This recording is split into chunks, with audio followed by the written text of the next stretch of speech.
Well, it's Bud Evans, your old Montana redneck again. I'm making a video today about something that bugs the dickens out of me. I wonder why lenders ask all the weird questions that they do. Why do they ask such private questions, and do they even have a right to do that? Well, my personal opinion is that lenders ask all this stuff because they do not value honesty and integrity, period. They don't care what you've done in the past as far as payments or anything like that. All they care about is what the credit score people show up with. And that's kind of a phony information for people that pay cash because we don't have a lot of credit cards or anything like that. Therefore, none of that information comes up and they charge that against our credit scores. In fact, it comes down to a very simple thing. There's no cash in the United States anymore. It's all originated from a loan. It starts out by the Federal Reserve loaning money to the banks, which they have no intentions of ever repaying. And then it goes from there to the banks loan it out to somebody else, and that's how it gets out in the economy, through the credit cards and through purchases and things like that. There is no cash, there is no money. It's not even a really good medium of exchange anymore because you have no control over it. I'm one of those folks that likes to get cash out and keep it. I, in fact, would like to see this country go back to where if you didn't have cash in your pocket to buy something, you couldn't buy it.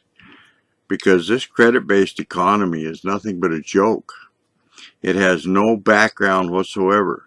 The Bitcoins have a heck of a lot better background than the credit-based economy that we use, and I expect that those kinds of things will take over from the banks.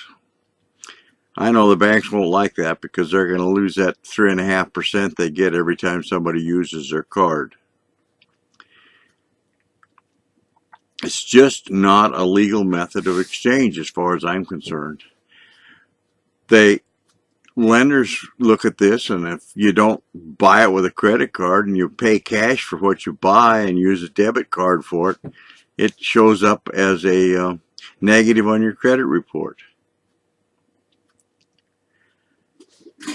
Is it legal for the lenders to ask for the documentation that they do?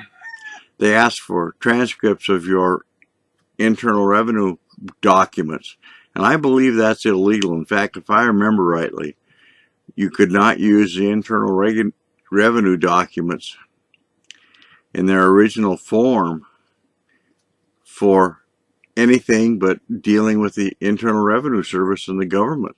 It just wasn't legal. It's like the original Social Security number. Social Security was originally designed with that ID number to deal with the Social Security system alone, not to be the identification number to be used throughout commerce and whatever else. I'm not even sure that it's still legal. My old Social Security card says do not use for identification. So we get back to the lenders. Do they want to pay off your loan? Heavens no. If you pay off your loan, they don't make any interest. Even though the interest rates right now are very low, they have all kinds of ways to increase the amount of interest they collect from you. That's why they like credit cards so much.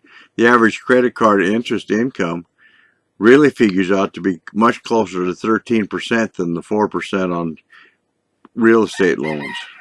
It's just money that's grabbed from you just because you use it, because it's the only way of exchange you have. That's why I use a debit card. I don't get billed for it, but the guy that I use the debit card with has to pay 3%. So that just pushes our prices up some more. And this goes to show the government and the lenders don't want you to pay off your loan. The value of the property really isn't an issue anymore. The real issue is do you have lots of credits that you can borrow money to pay it off with? If the property is worth too much, that's as much a detrimental value as not being worth enough. In fact, it's probably more of a detriment because they don't want to have to deal with somebody that they know is going to pay off their property.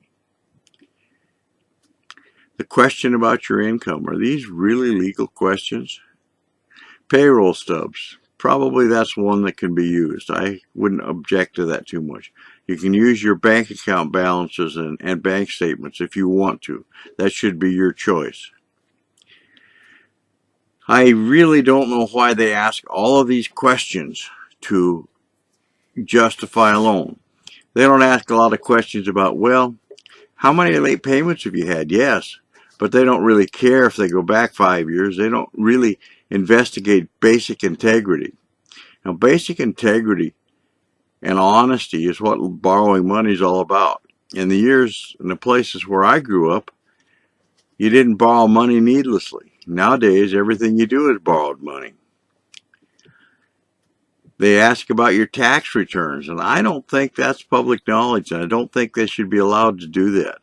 Tax returns are between you and your accountant, your lawyer, and the government. And I'm not really sure that it's completely legal. It's definitely private. And I might be wrong, and I'm going to do some more research on it, but I just don't think that is a correct way to get information before you make a purchase. These are all weird questions that lenders ask, none of which have anything to do with whether you plan on paying off that loan or not. It's just their way to get information so that they can sell more stuff to you on credit.